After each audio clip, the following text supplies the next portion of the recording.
안녕하세요. 바로 지금 농업 현장에 꼭 필요한 기술들을 신속 정확하게 알아보는 농사로TV에 오신 여러분 환영합니다.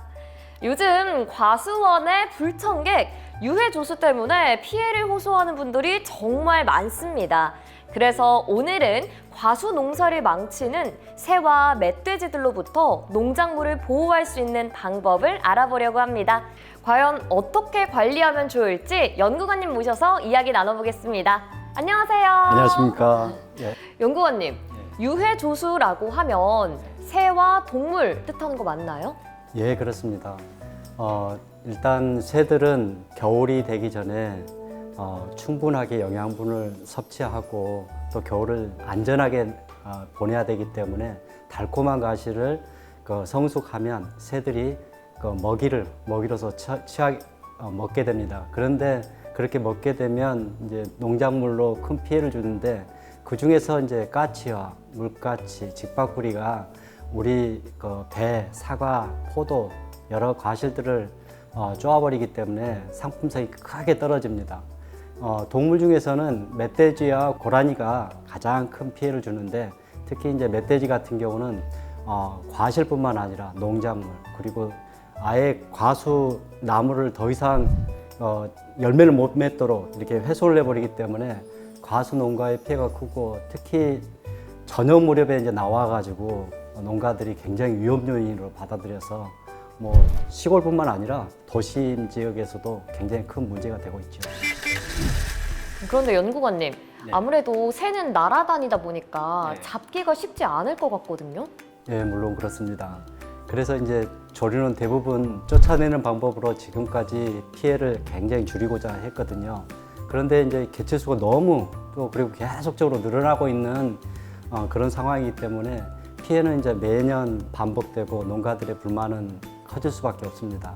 그래서 이제 밀도를 먼저 크게 좀 줄이는 작업을 먼저 한 다음에 쫓는 작업을 하게 되면 관리가 더 효율적이고 그래서 이제 밀도를 조절하는 방법으로서 포획 트랩을 연구하고 그것을 이제 현장에 적용하는 연구를 하게 되었습니다. 연구관님, 언뜻 봐서는 포획 트랩이 아니라 잘 지어진 새전 같은데요? 맞습니다. 조류 포획 트랩은 새들의 행동 특성을 고려해서 디자인했습니다. 위쪽에 있는 사다리 구멍을 통해서 새들이 들어오는 구조입니다. 따라서 사다리 아래쪽에 먹이와 물을 주어가지고 유인을 하게 되는데요. 까치는 동물성 먹이를 먹기 때문에 넓은 용기에 먹이를 담아둡니다.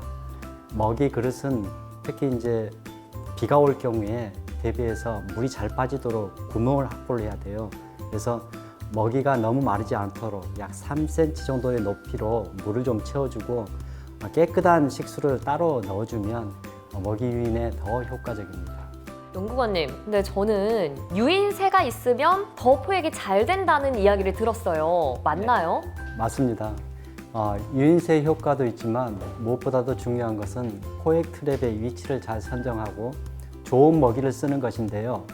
포획 트랩은 새들이 주로 쉬는 곳이면서 사람의 통행이 좀 적고 좀 조용하고 그리고 이제 개나 고양이 등 동물의 출현이 적은 곳에 설치하는 게 좋습니다. 먹이는 신선한 동물성 먹이를 쓰면 유인새 없이도 4일 만에 까치를 포획할 수 있습니다.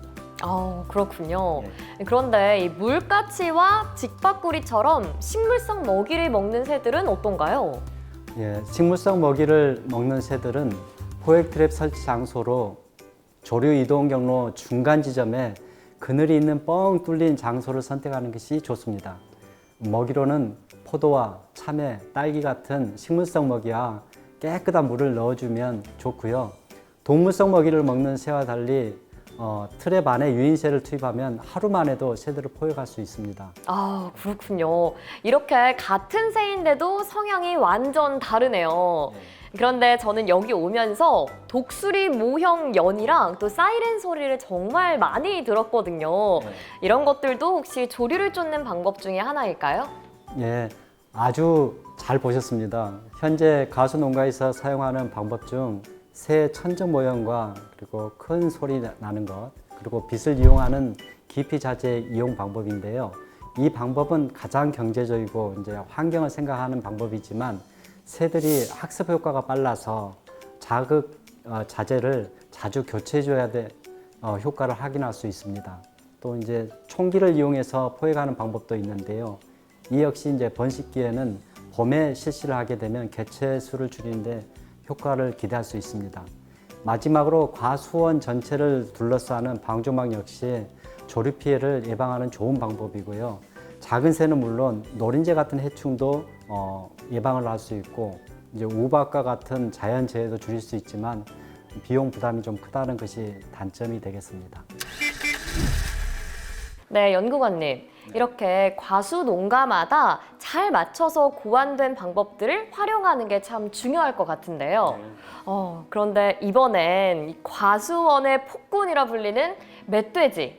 이 멧돼지들에 대해서 한번 알아볼까요? 네, 조류와는 달리 멧돼지는 굉장히 공격적이고 위험해서 농가에서는 포획 트랩 사용 외에는 대처 방법이 딱히 없는 상황입니다. 그래서 트랩을 이용할 때는 특히 트랩을 사용하는 매뉴얼을 잘 알고 사용해야 됩니다. 먼저 이 모형을 한번 보시면서 설명드리도록 하겠습니다. 와, 이게 바로 농촌진흥청에서 개발한 멧돼지 포획 트랩이군요. 예, 그렇습니다. 먼저 지금 여기 철골 구조물로 이렇게 이루어져 있고요. 네. 지금 유입구가 두 군데로 이렇게 이루어져 있습니다. 옆으로 열리는 이 방은 문이 안쪽으로 열려가지고 다 큰 멧돼지들이 들어갈 수 있고 이렇게 한번 들어가게 되면 다시 닫혀서 열리지 않는 구조로 되어 있습니다. 그리고 이제 위쪽으로 이렇게 열리는 이 문 같은 경우는 주로 이제 작은 멧돼지들이 입으로 이렇게 밀고 들어가서 들어가기 좋게 되어 있고 그 다음에 들어간 후에 자동으로 이렇게 내려지기 때문에 다시 밖으로 나갈 수 없는 그런 구조로 되어 있습니다. 그리고 이제 여기 보시면 여기 중앙에 이제 주행 방지대가 있습니다. 이거 같은 경우는 여기가 한 4m 정도 길이가 되기 때문에 큰 개체 같은 경우는 굉장한 큰 힘으로 이렇게 여기를 치고 이렇게 치기 때문에 굉장히 이 구조 자체도 불안정하고 훼손이 될 수가 있습니다. 그런데 여기 주행 방지대를 설치함으로 인해서 그런 행동들을 차단하기 때문에 이 트랩을 안전하게 다시 재활용할 수 있는 그렇게 구성되어 있습니다.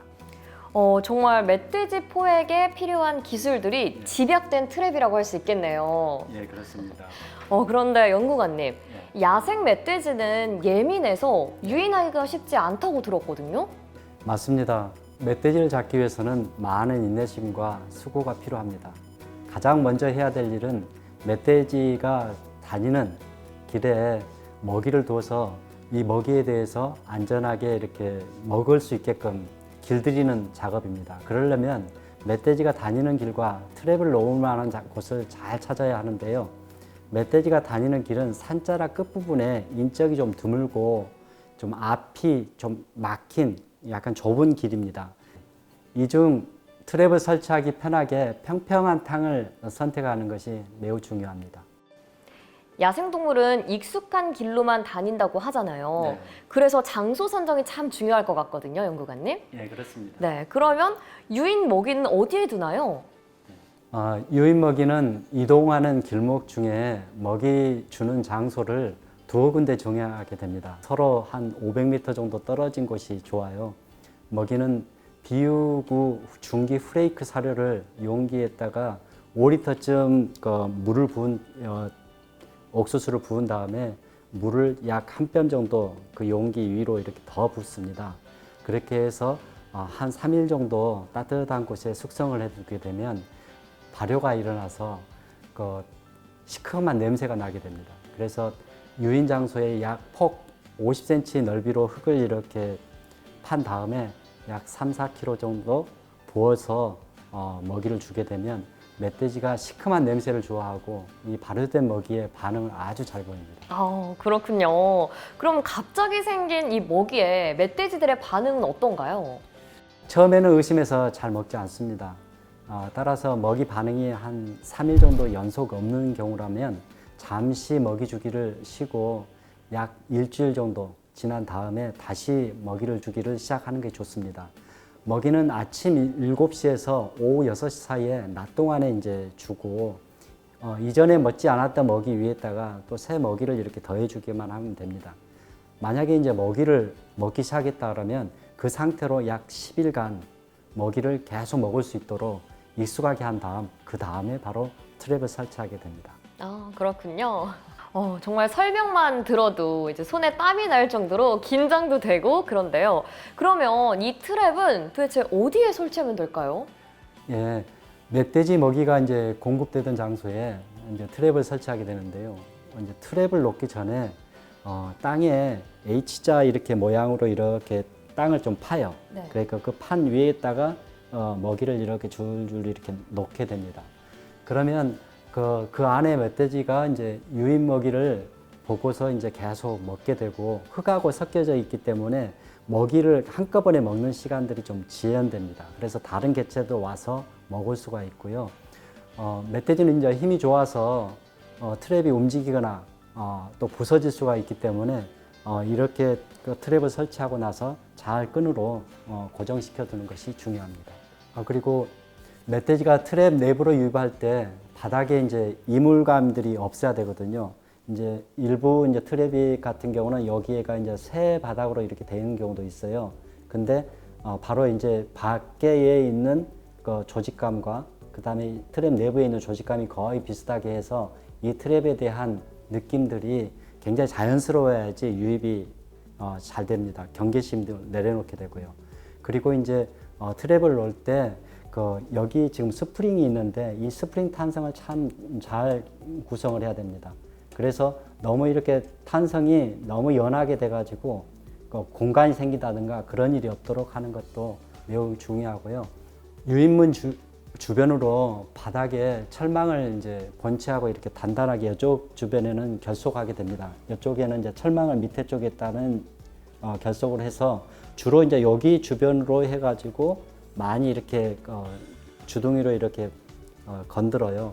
건들면서 그쪽에 틈이 나게 되면 이것을 트랩을 밀고 나와버리기 때문에 여기 부분은 철망으로 이렇게 잘 밑에 바닥은 좀 고정할 필요가 있습니다. 아, 그렇군요. 연구관님 말씀 들으니까 정말 멧돼지의 특성을 잘 반영해서 고안된 트랩이라는 생각이 드네요. 정말 긴 노력과 이 시간을 들여서 설치한 멧돼지 포획 트랩. 과연 이 효과는 어떨지 정말 궁금한데요. 그럼 이번에는 직접 사용을 해본 농가의 목소리를 한번 들어보도록 하겠습니다. 피해를 많이 봤어요.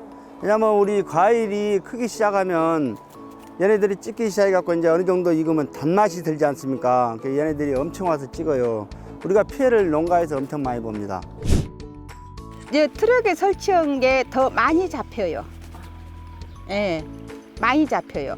예, 우리가 할 때 그물망을 설치하고 감겨서 잡을 때에는 덜 잡히는데 이 트럭을 설치한 뒤로는 더 많이 잡혀요. 예. 멧돼지가 그 옆집에는 살지 않았는데 텃밭이 있었는데 돼지 감자가 있었어요.